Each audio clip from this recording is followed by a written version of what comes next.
built 20,000 dominoes in just 2.5 days with zero planning. You ready to see it fall?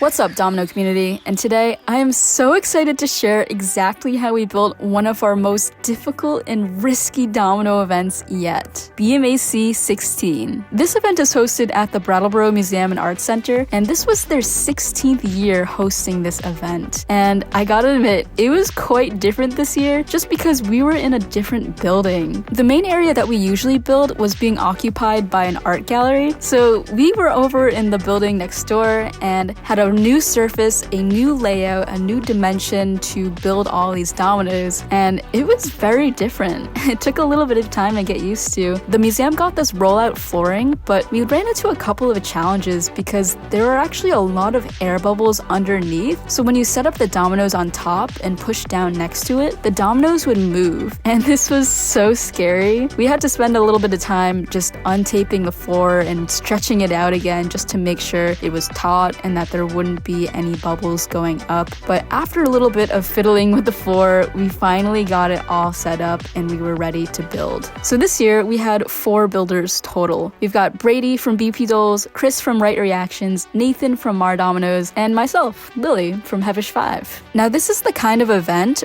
where we don't plan anything. And when I say anything, like literally 0 things were planned ahead of time. That's what kind of makes this event so unique and challenging, and as an artist, really fulfilling. We just start building and we see what happens from there. We started by each setting up our own projects in different sections of the floor space. Nathan had this really cool idea to build a Barbie section, just because Barbie is a really big movie right now. He got this image to make a pixel art version of a silhouette of Barbie, and it came out so good. I started building this double wall using these fire colors. I don't know why, I just really love the colors of the fire. It just makes such a cool gradation, and I hadn't built this technique in a really long time, so I wanted to try to incorporate this in some way and make sort of like a flame in dominoes. Brady started working on this super cool beach and sea section with all of these awesome blue structures, and one triggers the next, which triggers the next, and it just looks so cool. It's almost like kind of like a big wave in a way. And while the 3 of us were building these structures, Chris was hard at work making a super cool machine trick with this real life like Minecraft pickaxe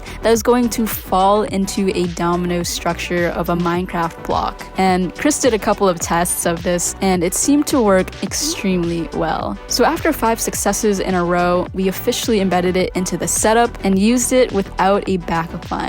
So that's how trusting we were of this trick. I think it's so cool when we can sort of like embed the natural surroundings of the floor and the environment into the setup. Because we were in a different space this year, I feel like we just had to use the surroundings in some unique way. So after that, Nathan figured out an idea for a super cool finale structure. And the idea was to build BMAC and a domino wall, but it's 2 layers. So the top layer would say BMAC and the bottom layer will have a domino wall that sort of snakes around through another domino wall. And then here's the catch. When it falls, it'll reveal 1/6 behind it. So it'll say BMA 16 as it's toppling, and then the whole wall afterwards will topple over. We always try to make the finale structure really impressive and something unique that we haven't done in previous years. And I love the colors in it. It really makes it pop out and makes it fun. Like Nathan was talking about making it look like a party, something that's like just kind of cool and like fun and happy. And we have the classic red for BMAC on top. This was definitely a team effort though. Nathan started the structure and then I finished the bottom half and then Chris finished the top half. The wall came out super cool, but I gotta admit we had a very unfortunate accident.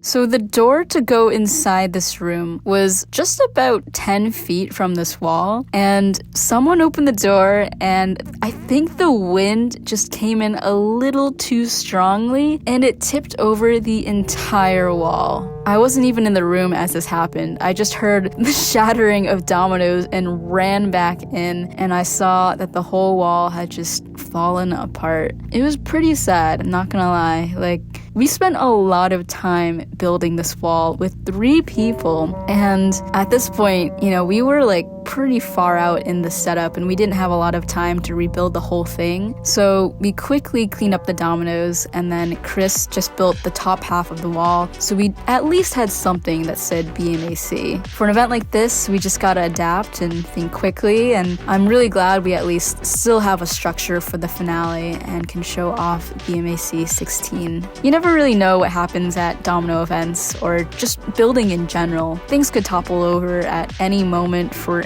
any reason, like even if it's seemingly just out of nowhere, but we always figure it out. I think builders are naturally problem solvers, and when it comes to that kind of stuff, there's always a solution. There's always something that you can do. We got pretty lucky in that the wall didn't topple a whole lot of things around it, so we were able to set up another structure in front of it and just continue on from there. But let's take a look at some of the other projects in the setup. To add on to the Barbie fall wall, Nathan had this cool idea to make a Barbie dream house, but actually make each floor of the house using plexiglass. And I really admire the dedication to Nathan's vision. He searched for so long to try to find the specific kind of plexiglass that was sturdy enough and the right size to make this Barbie dream house. And it came out so fun. There's a rubber duck on a pool on the top floor, and there's a bathtub, and there's a bed, and it just looks awesome. He even got this Barbie car that we could use to knock over more dominoes. In the middle of the floor, Chris made this Peter Pan domino field, which he actually planned there at the event on the spot. This one was really fun. We always try to include some sort of character or, something fun that kids will recognize in the setup, and Peter Pan is just a classic, so we've got this in a domino field. And over on the right side, Brady was building an absolutely beautiful project. There are so many details and intricate tricks that just when it comes together with all the colors and the bridges that go over and the structures, it just looks so good. It feels like an art piece just staring at it. Something about Brady's style is just so aesthetically pleasing with the colors and the smaller intricate tricks that all come together to make one cohesive piece. It just looks beautiful, and Brady, great job with this. After I built the fire section, over on the left side, I started building this cool domino maze. This was kind of inspired by a previous domino setup I did. I'll put it on the screen here, but essentially 2 lines are going at the same time, and they're kind of racing head to head to see which line is going to reach the finish first. And I wanted to make this one kind of geometric so that I could build it evenly and make sure that every side had around the same amount of dominoes. I think it's cool when things cross over and they spiral around at the same time. And hey, what if we had a bigger domino field split out at the very end? I thought that could be a nice way to sort of finish the whole maze, and you can see which one is going to topple. So at this point, we were running a little bit behind on schedule, so we had to think of building tricks that would take up a lot of space, but would also be easy and very fast to build. So fortunately, we had about 30 H5 Domino Creations Disney sets, and we came up with the idea to actually set them up as dominoes in the project and use it as sort of a way to start the whole setup. Can you explain what you've done? So we started using a lot of the H5 Domino Creations boxes in the setup, so we have a lot. And I thought it'd be cool to have one fall from the ceiling, kind of like a pulley system. So over here we have a string that's held down by a clothespin, and when that's released, there'll be no weight on this side. That side's much heavier. We have tiny paper clips holding that string up, and this box will come very quickly falling down. So all right. Give it a test. Wow. and this was so inventive. We really used the space to its advantage in all of the ways we could think of. It was so funny testing this because we put a camera on the ground and all you see is just this box like flying right into it. Also, I gotta quickly shout out Spin Master. The boxes especially came in so handy for the project. I'll leave a link to buy these dominoes over in the description. And the last space filler that we added was a bunch of herringbone lines on these yardsticks. So this will kind of fall in a chain reaction and then lead to the finale wall that says BMAC. Overall, this setup came out really great, considering the new environment with the floor and new dimensions and all the new challenges that we ran into for this project. I think we did pretty well with it. Even though we set up less dominoes than usual, I think the creativity was overall a little higher in terms of the types of tricks we used and different things beyond dominoes. Like, this year's BMAC was really quite unique. Overall, this project took 2.5 days to build and contains 20,000 dominoes. I just want to say thank you so much to everyone who came to the event. The museum ended up selling out of tickets, which was like so crazy. I don't think that had ever happened before. So thank you for all of your support and for coming and just being part of the community. This event is always such a blast, and I really enjoy not just the build, but also getting the chance to meet you all in person. Before we head into the topple, let me know down below what your favorite project is in this setup. I just think it's so fun to see what resonates with people, so definitely go leave a comment down below. And now, let's topple it. 3, 2, 1,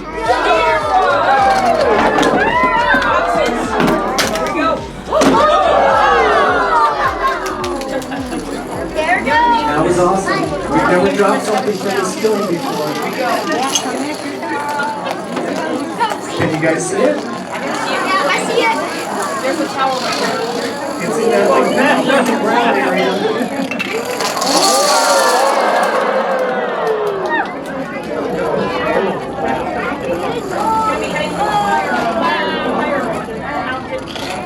We're in Fire Mountain zone over there.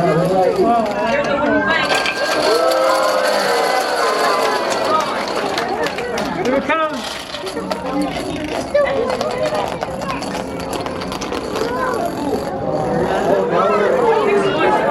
What is that? Is that an owl? An owl?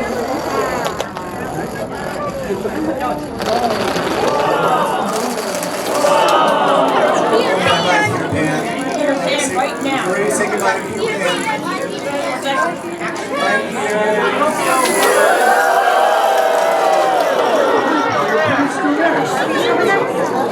Number 16. Here we go.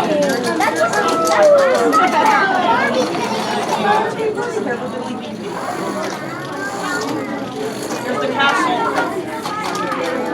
Our star is going to top it.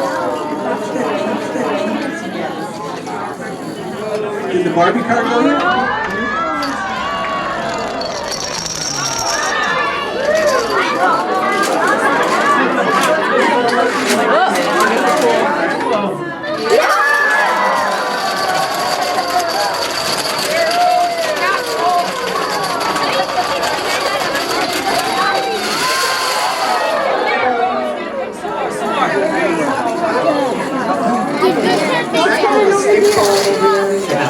Coming over that.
And that was BMAC 16. I'll admit, that fall down was not exactly as we planned, but it was still a ton of fun. And at this point, you know, even if something doesn't work exactly as planned, it's okay. Like, at the end of the day, we're just trying to make cool projects. And if that means that we need to take a little bit of risk, maybe that's okay. That's just part of being a domino builder, and every time we live, we learn, and we get better. So thank you so much for watching. Thank you to all of the builders. Their links are down below in the description. And to BMAC for hosting us, as always. This is such a fun event, and I'm really excited to share even more in my next video. I'll share how we clean up the 20,000 dominoes and everything that happens after the topple. So if you want to hear all of the behind the scenes of that, you can click right here if the video is already up. And I also want to give a shout out to our featured community member, Erin Winnick Anthony. Thank you so much for leaving this comment and being such a supportive member of this community. And as always, I'm Lily Hevish, and keep on building.